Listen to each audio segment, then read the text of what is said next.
Hi friends इनकी நம்ம Nisha cooking சேனல்ல தம் பிரியாணி சோ அருமையான இந்த தம் பிரியாணி டேஸ்ட் சூப்பரா இருக்கும் செம்மையா தலதலன்னு சூப்பரா வந்திருக்கு பாருங்க இந்த சிக்கன் தம் பிரியாணி ஈஸியா நம்ம வீட்ல 1 கிலோ அரிசியில எப்படி பண்ணலாம்னு சொல்லிட்டு எவ்வளோலாம் மசாலா 1 கிலோ அரிசிக்கு எடுக்கணும்னு சொல்லிட்டு சொல்லி கொடுத்துருக்கேன் ஸோ நல்லா உதிரி உதிரியாக சாதம் எந்த அளவுக்கு உதிரியாக இருக்குது பாருங்கள் இதே போல் நீங்களும் ட்ரை பண்ணி பாருங்கள் வாங்க இது எப்படி செய்யலாம்னு சொல்லிட்டு பார்க்கலாம் அதுக்கு முன்னாடி எங்கள் சேனல் லைக் பண்ணுங்கள் ஷேர் பண்ணுங்கள் சப்ஸ்கிரைப் பண்ணுங்கள் பெல் பட்டன் ஆன் பண்ணுங்கள் கமெண்ட் பண்ணுங்கள் 1 கிலோ அளவு தம் பிரியாணி செய்கிறதுக்கு கிட்டத்தட்ட 150 ml எண்ணெய் ஊற்றிருக்கேன் 400 கிராம் அளவுக்கு வெங்காயம் கட் பண்ணி வச்சுருக்கேன் நம்ம பிரியாணிக்கு வெங்காயம் இந்த மாதிரி நீட்டு வாக்கில் தான் கட் பண்ணணும் இந்த வெங்காயம் வந்து நல்லா பொன்னிறமாக வதக்கு இந்த அளவுக்கு வெங்காயம் பொன்னிறமாக வந்த உடனே நம்ம இதில் ஸ்பைசஸ் போட்டுக்கலாம்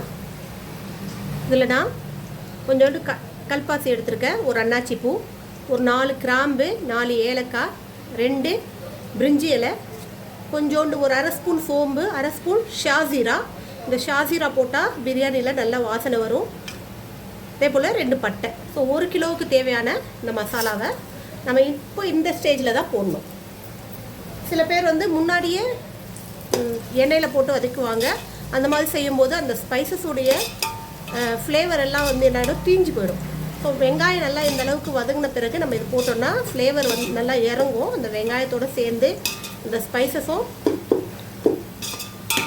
நல்லா ஃப்ரை பண்ணும்போது இப்போ இந்த ஸ்டேஜில் 50 கிராம் இஞ்சி 50 கிராம் பூண்டு ரெண்டும் சேர்த்து 100 கிராம் அளவுக்கு வரணும் அது சேர்த்துக்கோங்க இஞ்சி பூண்டு விழுது சேர்த்துக்கோங்க ஒரு 100 கிராம் அளவுக்கு இப்போ இந்த இஞ்சி பூண்டோட பச்சை வாசனை போகிற அளவுக்கு இதை நல்லா வதக்கிக்கணும் இப்போ நம்ம போட்டிருக்கிற மசாலாலேருந்து இந்த எண்ணெய் பிரிஞ்சு தனியாக வர்ற அளவுக்கு வதக்கிக்கணும் இப்போ இந்த ஸ்டேஜில் நம்ம அலசி வச்சுருக்கிற கறியை சேர்த்துக்கலாம்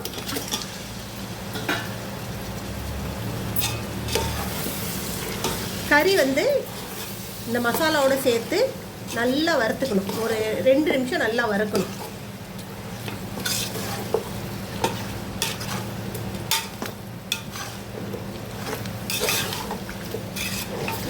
இப்போ இதில் ஒரு 300 கிராம் தக்காளி 5லேருந்து 6 பச்சை மிளகா சேர்த்துக்கோங்க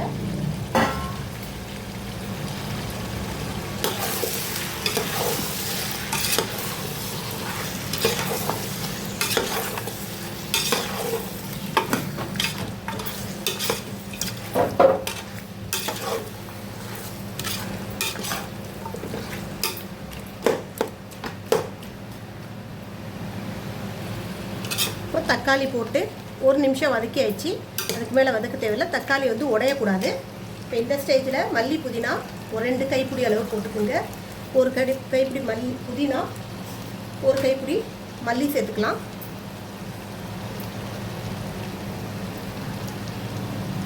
இதுவும் சேர்த்து நல்லா வதக்கிக்கோங்க இப்போ இதில் 2 ஸ்பூன் அளவுக்கு மிளகா பொடி சேர்த்துக்கலாம் 1 ஸ்பூன் அளவுக்கு கரம் மசாலா சேர்த்துக்கலாம் ஒரு 50 ml தயிர் ஊற்றிக்கிங்க இப்போ இதுக்கு தேவையான அளவு உப்பு சேர்த்துக்குங்க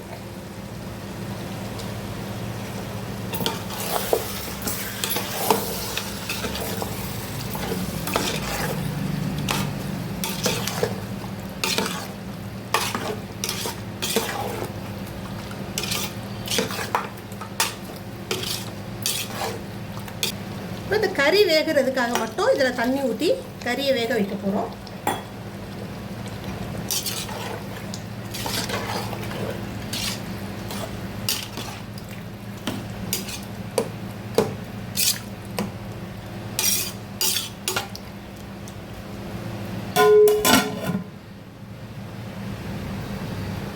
கறி வேகட்டும் நம்ம இன்னொரு சைடு உலை வச்சுக்கலாம் தண்ணி கொதிச்சு வருது இப்போ இதில் ஒரு அரை உப்பு போட்டுக்குங்க தண்ணி நல்லா கொதிச்சிருச்சு இப்போ இந்த ஸ்டேஜில் நம்ம இந்த ஊற வச்ச அரிசியை போட்டுக்கலாம் பாஸ்மதி அரிசி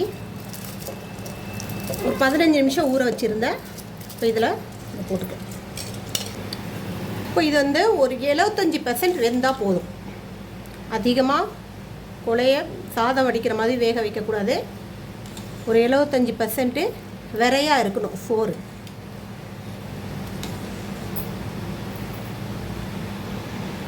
அவ்வளோதான். இந்த ஸ்டேஜில் இந்த சாதத்தை வடிகட்டிடலாம்.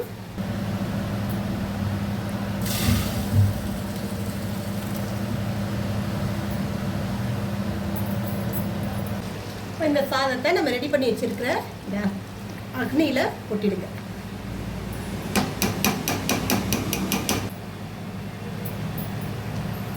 இப்போ இதில் ஒரு எலுமிச்சை சாறு மேலே ஊற்றி விட்ருங்க. விருப்பப்பட்டீங்கன்னா கொஞ்சோண்டு ஃபுட் கலர் கரைச்சி ஊற்றிக்கலாம், கொஞ்சம் கலர்ஃபுல்லாக இருக்கும். இப்போ இதுக்கு மேலே ஒரு 2 ஸ்பூன் நெய் ஊற்றிக்கலாம். 2-3 ஸ்பூன் ஊற்றிக்கிங்க.